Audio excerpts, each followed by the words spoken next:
A lot of people reach out saying my page is indexed and not ranking on Google. Is something wrong with my SEO? This confusion is very common, especially with the new websites.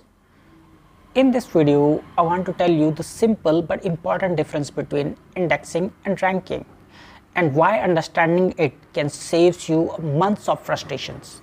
So what does indexing actually means?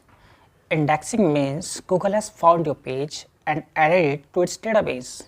That's it. It doesn't mean Google trusts your content, and it doesn't mean your page deserves a rank. Many pages gets indexed in days and sometimes even in hours. But ranking is a completely different process. Ranking means Google believes that your page is the best possible result for the search query. And before that happens, Google quietly evaluates your page. It compares your content with the existing result. It observes how the user interacts with it. And it checks the relevance, clarity, and overall quality of your page. This testing phase is invisible, and that's why SEO sometimes feels slow and random at the beginning. For the new websites, this phase usually takes longer, not because something's wrong, but because Google has a very little historical data to rely on.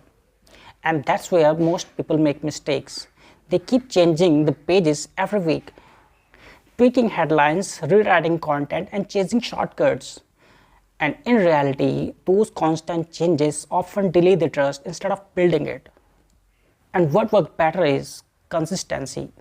Publish clear and helpful content. Improve gradually, not reactively. Build internal links naturally.